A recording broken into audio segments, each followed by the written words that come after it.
Today, I'm going to show you how I packed for a 10-day holiday to Tokyo, Japan in only a carry-on, or rather what I thought was a carry-on but turned out to be 2 centimeters too big and had to be checked in anyway.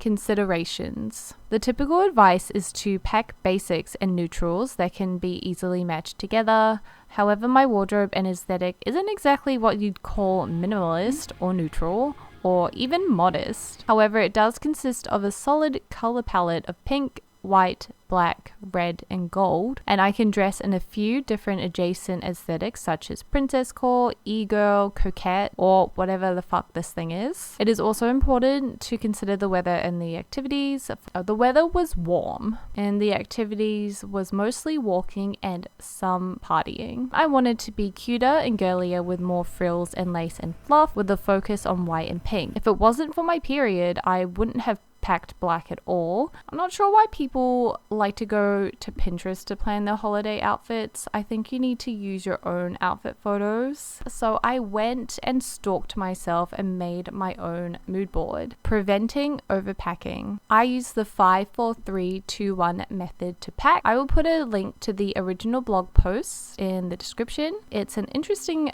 framework that helps prevent overpacking. The standard formula is 5 tops, 4 bottoms, 3 shoes, 2 layering pieces, and 1 of the rest. However, I adjusted it to suit my own itinerary, and this is what I packed. For my 5 tops, I went with 1 lacy dollette top that I would need to layer a cardigan on top of, 1 blouse that I bought last time I was in Japan, this black angel top with thicker straps I could possibly get away with wearing on its own, a white baby doll tee that I consider a basic, this pink graphic baby doll tee for my 4 bottoms. You can't go wrong with a black skirt, especially when you're expecting your period. This pink pleated skirt, again a basic for me. These Barbie inspired pink gingham shorts. Instead of a 4th bottom, I decided to go with this dress which kind of functions like a bottom. Also, it's very freaking pretty. I chose 3 layering pieces instead of 3 shoes because I'm a whiny little bitch about the cold. Firstly, this lightweight pink hoodie, this cable knit long sleeve shirt, this cardigan to throw over the top of things, 2 comfy outfits, 1 outfit for the plane and 1 outfit for sleeping in. Remember that you can adjust this formula to suit your own needs. Next up are single items, so I went with 1 scarf, 1 singlet, arm warmers, pair of modesty shorts, 1 beret, and 1 bucket hat. If you're wondering, wow, that's a lot of warm stuff for the warm place that you're going to, I honestly couldn't fathom dressing for warmer weather when I was freezing my ass off in Sydney at the time. I'm packing 1 jacket for outerwear, and now you're left with a big pile of pink nonsense that you have to clean up. For socks, I'm doing 1 for every day and 1 just in case. I packed a variety of short socks for day and long socks for night. However, halfway through the trip, I ended up living in compression socks. Okay, the compression socks stay on during sex. For underwear, the standard advice is 1 for every day plus 1 just in case. However, I knew my period would come during the trip, so I packed every black pair of underwear that I had, just in case. I used this file folding method that I learned from Laundry Talk and also a KonMari fold brick wizardry. The aim is to fold the clothes into little rectangles that can be easily put away and stacked and filed. The file fold means that the clothes don't come undone when you're moving them around. If the clothes don't tuck in to itself, then I fold it KonMari style. A lot of my clothes had little ribbons or straps, so I used them to hold the brick together. What you need to do is put on some good music or a YouTube video and just zone out and fold everything.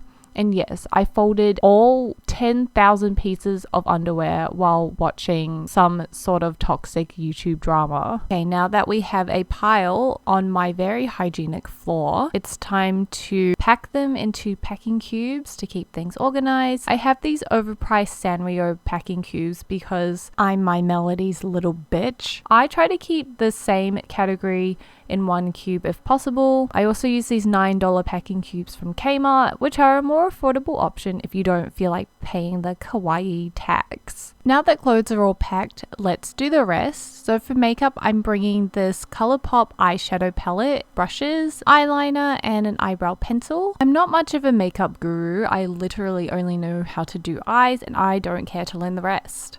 My Lord and Savior, My Melody, making another appearance. I'm bringing these strappy things that add cute details to my outfits. I will probably only wear them on the nights that I go out. I definitely overpack in the accessories arena, but honestly, as long as they all fit in the case, I think I'm good. Now I'm just packing some of my liquids into a Ziploc bag. Now I'm just shoving it all into this bag. Look at that. Isn't that satisfying? My Melody, My Lord and Savior, making another appearance. Let's pack my tech. So in this little pouch, I've got this adapter because I'm going to a country with a different power outlet.